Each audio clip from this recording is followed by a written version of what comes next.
Hi everyone, it's Giselle with a message for today, and I wanted to talk about more of the post full moon energies, as this full moon I felt was even more strong than the other ones prior to it. It seems to have really lifted a lot of things for me and the clients that I've spoken to, so I can kind of see a pattern of events that have unfolded with multiple people who are on this soul journey. And I'm not going to divulge too much about the clients I've spoken to because I find I have plenty of information that I've gathered from my own experiences with this full moon that I can talk to you about. But what they've shown me with my clients is very, very similar.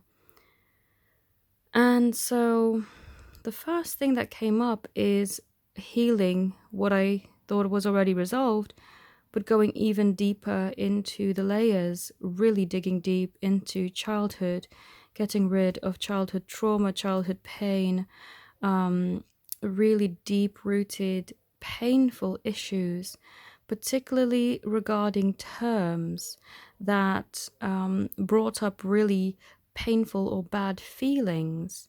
And as you may know from following my channel, I've talked about this a few times, and I thought that last time I spoke about it, I had finally resolved it, but it seems like there was more to it, and that this full moon has really lifted for me.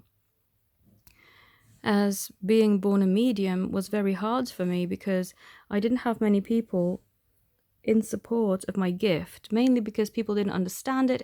It scared them, freaked them out, and they didn't want to experience their own fears related to communicating or seeing people who had passed on.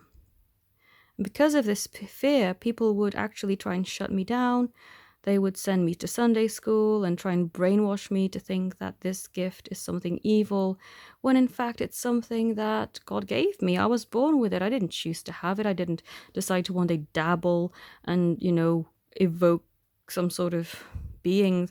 It was never, I was born that way. I was so little. I could remember the earliest memories being 2, 3 years old, already communicating with people who had passed over. So this is not something that I chose. I mean, how can you choose that at such a young age? You're just given this. And the only person that I remember believing me and teaching me to accept, and ultimately the person who reopened my third eye years later, was my grandmother. She always believed in me, and she was the one that years later would show herself to me when she had passed to say goodbye. Well, not really goodbye, because I could always communicate and feel her whenever I need her. But yeah. And these issues I thought I had dealt with because I felt liberated from them. But as I've been spending more time with my sister, and she wanted to try and understand more of my life and what I've been through and my viewpoint on things, it brought back memories and feelings that I thought had been resolved, but that hadn't fully been resolved. And one of these issues is me realizing that certain terms I wasn't happy hearing or using, such as God. It made me feel extremely fearful in my heart. And I know that that's not right, because over the years I've preferred to call God Source, because Source to me is the be-all and the beginning of everything, is eternal and love. And Source means growth, Source means progression. It means all good things to do with elevating yourself. But when I was younger and growing up in church and being brainwashed into not needing or being allowed to use my gifts anymore, the word God just instilled fear in me. And this is something that I've had to try to uncreate. And the past few days have really been instrumental in helping me with that. And I feel the energies of this full moon have really brought that to the surface. And I'm coming to terms with not feeling that fear anymore when I hear that word, because when I think of source, which is the same thing, I feel nothing but love. So why can't I uncreate my old beliefs relating to the word God and create that same feeling of peace and love and harmony that I feel when I tune into the word source? So for me, it's been a process of trying to merge these two in meditation and healing my heart and trying to merge the two so that I begin to overwhelm myself with a feeling of love, and so that dominates everything, so I can uncreate that scared feeling once and for all.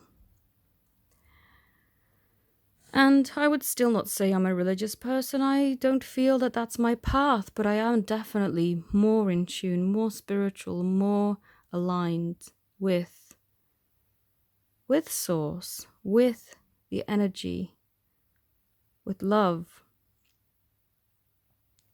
and calling it God, working on that, no longer bothering me or instilling fear in me.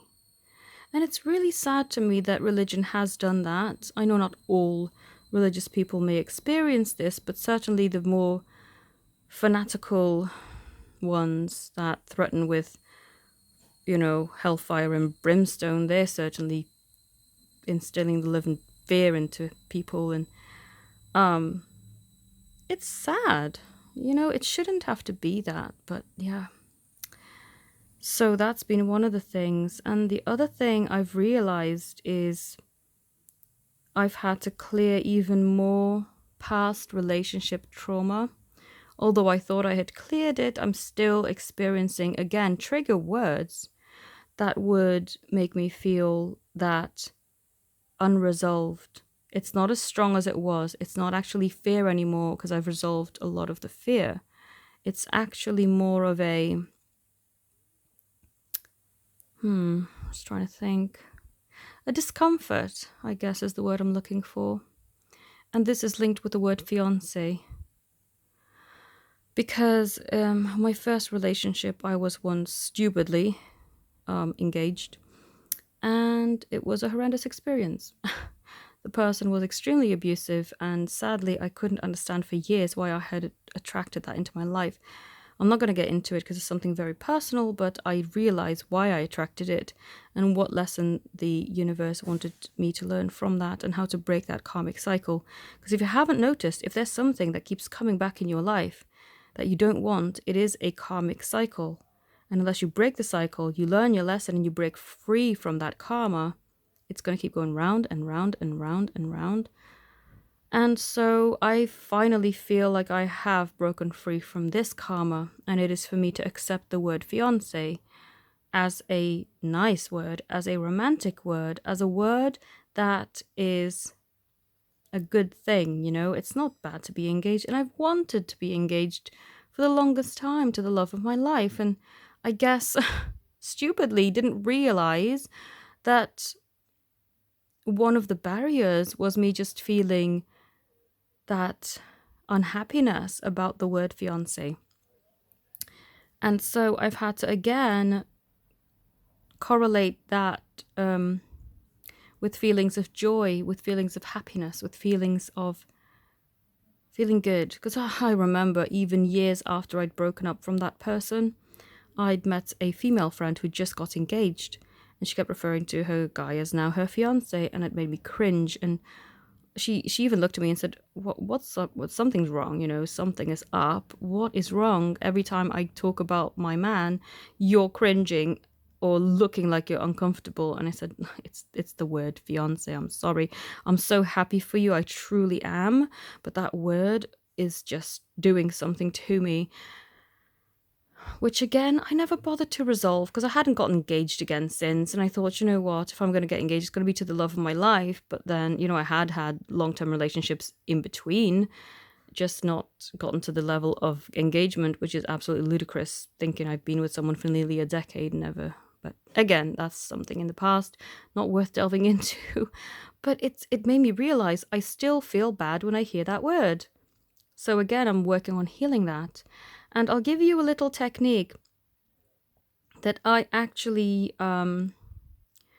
found has helped me a lot, and it's from Your Universe YouTube channel here on YouTube. It's Universe spelled Y-O-U instead of Universe with a U. So I'm sure you all probably know about that channel because they're very popular. And the technique was about merging so that you don't have this time that kind of, well, it's actually a manifestation technique that helps you overcome the annoyance about time taking too long. But I've applied it into merging these terms and allowing me to feel love towards them instead of resentment or fear. And so I basically applied the technique where I use the breathing technique, and then I go into meditation, and then I imagine my heart being filled with a sun, and the sun beaming really brightly and beautifully, and then a moon appearing next to the sun, and then the sun and the moon merging into one. And I see it, even though her explanation on the video is slightly different, it's something to do with the past and present or future. I think it's past and future, actually. When I was doing the meditation myself, imagined it as the male and female, so the masculine, feminine, divine energies merging into one. And that to me made a lot more sense during my meditation. So the sun represents the masculine, the moon represents the feminine. They are merging into one to be the whole, the yin and yang. And then I am then envisioning me forgiving all that's happened and accepting the term God making me feel love, and the term fiance making me feel good and excited rather than disgusted and resentful. I know it sounds awfully crazy, but if you've been in my situation or heard about my story, I think you'll understand why that things happened the way they did.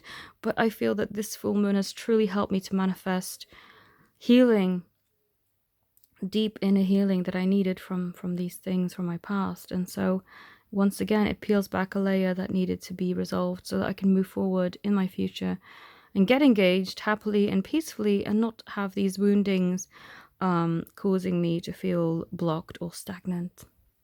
So I wanted to share that with you in case I know many of you have already told me you've gone through something like this, but I know not everyone who listens to my channel books personal readings with me or even speaks to me. But if this is something that you have experienced and you haven't spoken to me personally, I hope that through listening to this video you have gotten something out of it and it helps you to progress and heal and move forward and elevate yourself on your spiritual journey. So if you'd like to book any of my services, readings, healings, love letters, meditations, any of those, then please go to my website. All the details are in the description box. I thank you all so very much for watching. Have a beautiful day. Namaste.